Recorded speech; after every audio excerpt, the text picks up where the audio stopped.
Appreciate the crowd today on such a cold morning.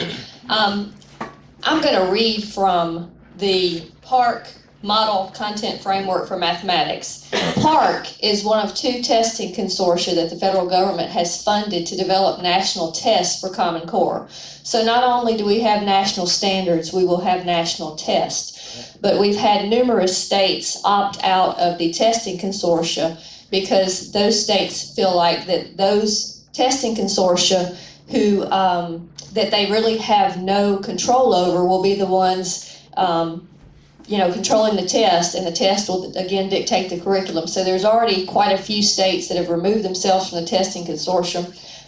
Some of our neighboring states have done so.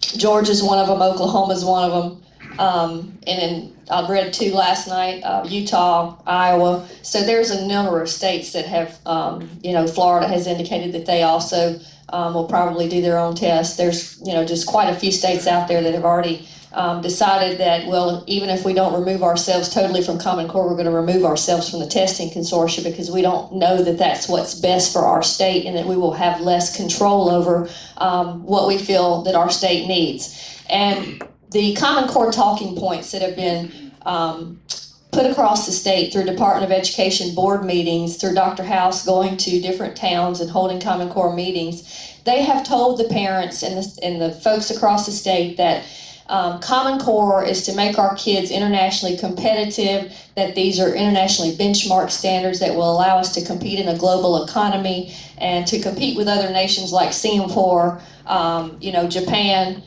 some of these higher ranking countries, especially when it comes to mathematics. But PARCC's own content framework is an admission that the mathematics standards are quite minimal when it comes to a career in STEM. And I'm going to read a portion of what they have written in their mathematics frameworks, version 3, November 2012.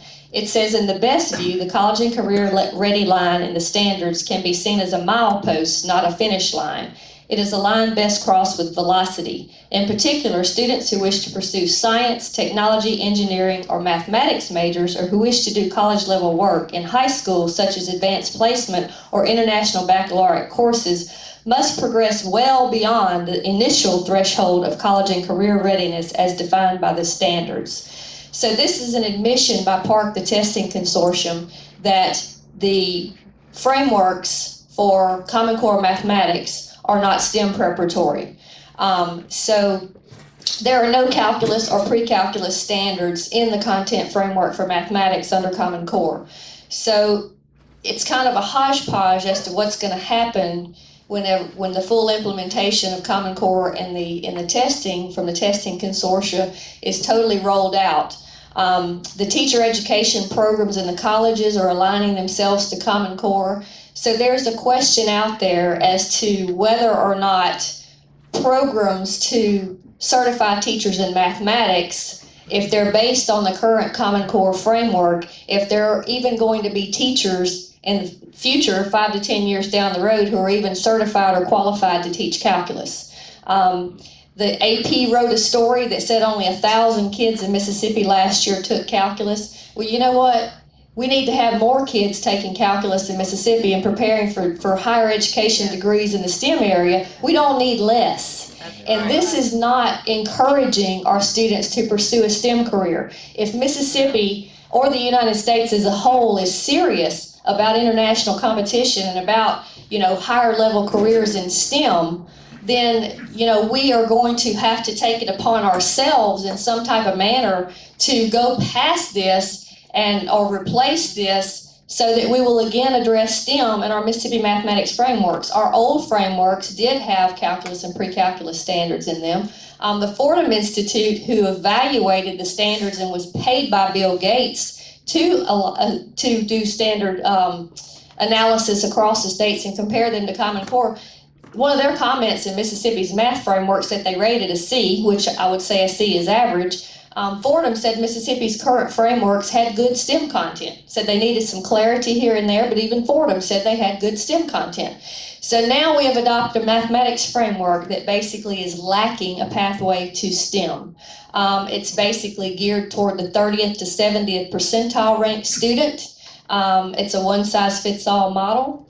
Algebra 1 is moved back to the 9th grade, where we have about 30% of our students who take it in the 8th grade now. The accelerated students in Texas take Algebra 1 in 7th grade. I have a friend who lives in Magnolia whose daughter took it in 7th grade. So if this course stays, Mississippi's students could be 2 years behind the state of Texas in taking Algebra 1.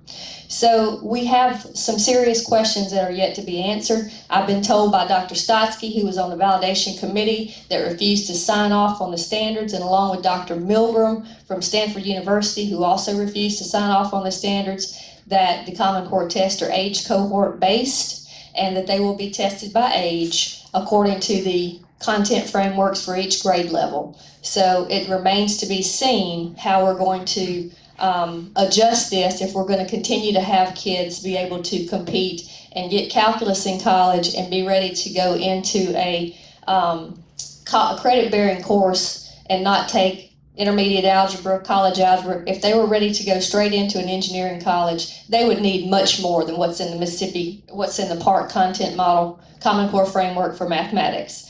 You know, robotics and computer science is what I read that we need to be moving into the high schools, and these mathematics frameworks are not adequate for robotics courses. They're not adequate for computer science courses, and that's according to computer science and mathematics and robotics experts. Dr. James Milgram, I encourage you to Google and read about Dr. James Milgram, Why Common Core Math Doesn't Add Up to STEM. There's a white paper out there by the Pioneer Institute written by Dr. Milgram and Dr. Stotsky that basically addressed this issue. There were some initial points in the Common Core Math framework to address the pre-calculus and calculus standards. It was called the third pathway. But for some reason, the third pathway was never written. So the standards basically, according to Dr. Milgram, who sat on the committee, end after Algebra 2. So I think we have kids in Mississippi that are capable of STEM careers. I certainly do. And I don't see that from Dr. Milgram's analysis of the standards, who is a well-respected mathematician from Stanford University, that the Common Core math standards add up, aside from the fact of the constitutional issue and the issue that the federal government has paid third-party proxies to step in and do what the Constitution and the laws prohibited them from doing. So it was basically a backdoor way for the federal government to pay the National Governors Association, well, the Bill Gates and Melinda Gates Association, to pay the National Governors Association and the State Council Chief State School Officers to sign off on Common Core, and for the government to fund PARCC and SBAC, the two consortia, to fund the test.